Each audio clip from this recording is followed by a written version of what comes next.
Okay, good afternoon and welcome to this afternoon's press conference to preview the Liverpool game. Today we'll operate in the usual format with two sections. Firstly, the broadcast section, and then secondly, the daily newspaper section. A reminder that after the game tomorrow night, we will preview the Everton game on Monday, and there won't be another press conference this week. So we'll begin today's with Aidan McGee, Sky Sports News. Thanks, Adrian. Good afternoon, Thomas. Could you give us a bit of injury news, please, if possible? How is Thiago Silva and the latest on Callum Hudson-Odoi as well? Callum is no issue at all. He was training full with the team yesterday, and Thiago made his first training with the team, but did not finish the last exercise, so not of any pain or something, just to be aware of taking no risk. So I assume he is in training today, but he's not at 100%, so he will not join the squad yet for Liverpool. Everybody else is available. Tammy has some problems yesterday on the ankle again, so let's see how this works out today. So Tammy Abraham wasn't in the 18 for the United game.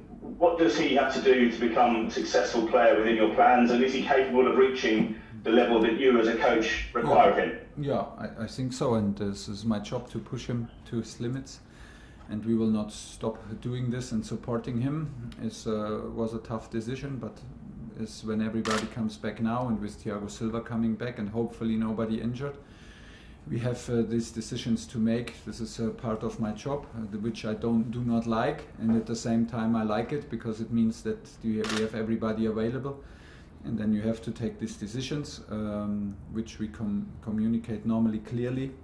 We have to cut it down to 18 players in the field, so it's in the end also not always a punishment or a signal for a player that it's not enough. In this case it was actually exactly like this. It was not a signal or punishment. It was just a choice from alternatives on which position, who starts, who can come from the bench, and yeah, he lacks a little bit of luck, Tammy, not only in the games but also in training.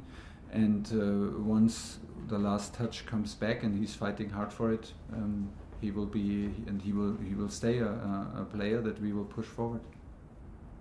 The record of visiting teams to Anfield recently, we saw Brighton win there, Burnley, Manchester City, Everton, even West Brom managed to get a point. Should there be a reasonable expectation that you at the very least have a very, very good chance of winning this game?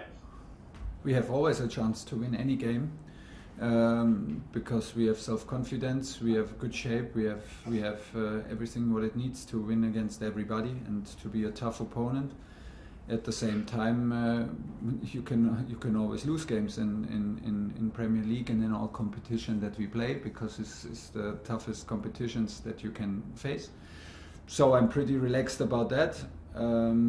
Of course, I'm pretty sure that Liverpool miss their fans like we miss their fans. I know from experience, and you know maybe even better than me, what an impact the crowd at Anfield can have on their team. And yeah, they dropped points, sometimes deserved, but many times also not deserved. And there was also a streak of very unlucky results. It is one of the strongest teams in Europe. They proved this again in Leipzig, one of the best managers in Europe. They have there's no doubt about it, but we are confident enough to go there and prepare ourselves what we have to do to win. And this is nothing else but a top A-level performance. Manchester City suffered a very difficult season last year, especially with injuries. They're now 15 points clear at the top of the Premier League. Liverpool were the best team in the country last season. They're having difficulties this year. Does it give you hope, therefore, that because we've seen in those two examples that fortunes can change very quickly, could Chelsea be a team capable of making a quick transition in the next few months? Hopefully. To become title challengers next season? Hopefully. It's our job. It's nothing else is the job than this. There is no time in football, although we wish for time in football, so we want to be part of the transition and do the transition, and while we are doing the transition we want to win games. This is absolutely clear. but we feel ready for that, and like I said, we have all the right to be confident, and we played now with Atletico Madrid and with Man United, two big opponents. We had two good performances. We are absolutely able to compete on that level, super close games, and we are always ready to win these games, and this is why we are here, to create that spirit and to bring out that talent and that quality, and the team is doing that. And it was an unbelievable run from Manchester City. So these are strange times, and the results are a bit strange in terms of Corona and no spectators. So it has an effect clearly on the results, and everybody is suffering in the same way. And for me, the two teams are still the benchmark. Liverpool, of course, and Manchester City, they are the benchmark, and we want to close the gap. And the gap is not too big that we cannot close it within months and weeks and months, and this is the target. Last one, please, Aidan. Yeah, sure. I'm going to move down a bit to the next question. Obviously, Jurgen Klopp is a man that you know well. What do you feel was the key to his success in English football over the last 5 years? And do you believe in rivalries between coaches? Is that what's going to have to develop between you two if you are to overcome Liverpool and take their place at the top of the English game? What do we have? I didn't understand the last part of the question. So do you believe in rivalries between coaches? Do you have to get the better of another coach? Do you believe in, especially someone you've had history with or you know very well with Jurgen Klopp? Yes and no. Like, of course, there are coaches, and when in the moment I enter Premier League, you enter a competition also not only with the best clubs but also with the best coaches in the world, which one of them is Jurgen, clearly, and he has proven that, and in many clubs and many years here, and so brings me out of bed early, because it's the challenge for me to play against him and his teams. But in the end, we will not meet up for a game of paddle or paddle court tennis or for a tennis match one-on-one. We will play with our teams, and we will have to be prepared. You know, Jurgen is what he proved is outstanding. He transformed any club into a unit where he worked, and he was in all the 3 clubs he worked as a manager. He is a big part. Even when he leaves, he stays a big part in these clubs, in the heart of the fans, and in the history of the clubs, which is a huge success.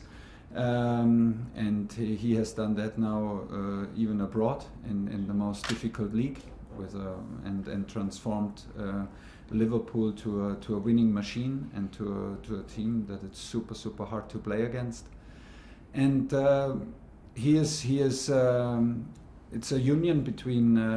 It's a unit between his players always and him, and this is what you face when you play teams against him. It's a bit similar to the unit that is between, like, that we experience now between the players and the group of Atletico and Diego Simeone.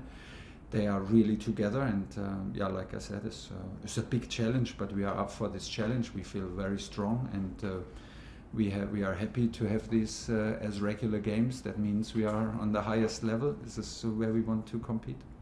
John Southall, 5 Live. Hi Thomas. What kind of relationship do you have with Jurgen Klopp? Have you learnt from him over the years? Has he learnt from you? How would you explain your relationship? Yeah, we know each other. Of course, we know each other, but maybe not so good that everybody expects, because I came into Mainz in the academy, and this was exactly the year when he left. So we never met in Mainz actually, and then I was his successor. Yeah. Successor in Dortmund, so we did also naturally not meet. Of course, we meet when there's a farewell game for a player that we both coached in Mainz, and then we meet and we sit together and talk. It's a lot of fun to talk to him, and this is super interesting. We meet at coaches meetings when there's UEFA meetings, of course, and we use the time to have lunch or dinner together around these meetings. And this always super funny and always super nice to talk to him, and very interesting. And but it's not as close as you can like it seems maybe. Did you speak to him at all before you came to Chelsea, before you took the job? Did you ask him about the Premier League and what you could expect? No. I was pretty. It was pretty clear what I expect from Premier League. I mean, I was talking to him and talking to Pep regularly, and have their feelings about it when we meet. When I was the coach in Dortmund and in Paris, and we meet in Champions League and on these coaches meetings, the feedback was always pretty clear. And so I stepped into this adventure without his advice. If I called him, I hoped he would have held me back, because he does not want to play against me, but I'm not sure. No, I'm just joking. No, it's nice to meet him. It's always nice to meet him. It's super hard to play against him and his teams. Like I said, for me, Liverpool with Jurgen and City with Pep are the two teams who are the benchmark. To these teams, we have to close the gap. And this is our target, and we are fighting hard for this. And I don't feel that I fight alone. I have a strong club behind me, and I have a strong team at my side, so it feels good. Last one, John? Yeah, it's funny. How would you sum up your experience so far then? You're what, 5-6 weeks into this journey over here? You enjoying it? Yeah, I'm enjoying it. It's quite, I'm tired in the evening when I go to bed, which is a good thing. So it's quite demanding. It's a big challenge. We have a lot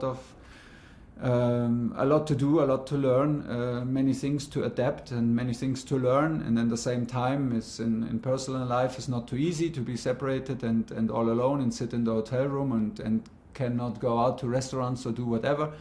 So to live in this bubble feels like a double and triple bubble in some moments. But job-wise, is a great experience, and I don't want to miss 1 minute. Like I said before, and I can only just repeat, we feel big support from the club. It's an amazing challenge. It's an amazing league. I like my team a lot. I like all the guys here in the staff a lot, and we feel safe and comfortable that we are not alone in this challenge that we are up to, and this.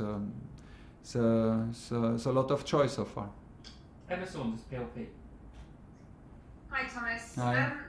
With Chelsea 5th, Liverpool 6th, just the 1 point between you at the moment, do you see this game as being quite pivotal in the race for the top 4? We know about the constellation, but we know also that we have still 12 matches to go, so it will not, no matter what result we get out of tomorrow, it will not be the end of the race for the top 4. But like you said, it is a big importance, and it is a big importance also in which way we play this. I hope we can show up in the same mentality and in the same attitude like we faced all the tough challenges we had so far, and there were quite a lot. So this week brings it up quite to the highest level you can imagine, with Atletico, Man U, Liverpool and Everton in the race for Champions League, and of course in the race for the top 4. And this race will go, for my opinion, this race will go on until till just the end of the 12 games we have to play. But tomorrow, I agree with you, is a very important fixture. We have the chance to keep them on distance, and this is what we're up for. Just one more from me. Yeah. How much are you looking forward to taking your Chelsea team to Anfield? You know, when you look back on your decision to take the job as head coach, was it these kinds of opportunities, these kind of challenges you were looking forward to the most? Yeah, absolutely. These are the fixtures like the London Derby, and now taking the team to Anfield and playing these games as regular games and not Champions League games, because they feel like Champions League games. This is what you do not, normally you don't dare to dream of when you're a player like me and not on the highest level. Normally you watch these games, the normal thing is to watch these games on TV and be excited, and this is what I would do normally now. So I'm part of it. I'm very grateful for that, and makes me feel alive, definitely. And I'm very happy. And at the same time, to not only arrive on this level, but to arrive with a club and a team like my team in the moment, this is the best feeling, that you know, okay, I arrive with a team that is competitive and that is up for a win, and that we prepare these games to win the games. This is the best feeling that you can have as a coach. Last question, James at TalkSport. Thomas, how do you feel about those comparisons between yourself and Jurgen Klopp? Is it nice now to be on an even playing field, both coaching sides towards the top of the table in one division? Yeah, yes and no, but yes, because this is the challenge we are all looking for. This is the highest, this is the benchmark in terms of league-wise, and of course in the Liverpool side at Anfield that we are facing now. And we were absolutely aware of this, that we step into the biggest challenge, the best players play here, the strongest clubs, the strongest league, and we have to face teams with the best managers. And yeah, I'm pretty relaxed about all the comparisons between, if there are comparisons between Jurgen and me. But this is what we're up for, clearly, and it stays one of the toughest challenges to play at Anfield, and we want to get out the most of it. And finally, if I can ask you, it's now 100 days to go until the Euros. How conscious and how wary are you of the effect that your selections are having on some of your players' chances of featuring this summer in that competition? Man, I'm very honest, not at all. When you talk now about the Euros, it's more like for me, yes, there are Euros. No, I don't want to be influenced by that.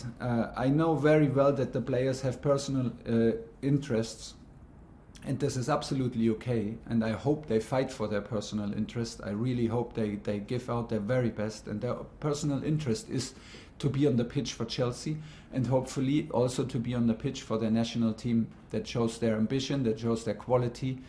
But my job as a manager from Chelsea, I cannot be influenced by a decision that has maybe an impact on the national coach's decision or on the player's future with his national team.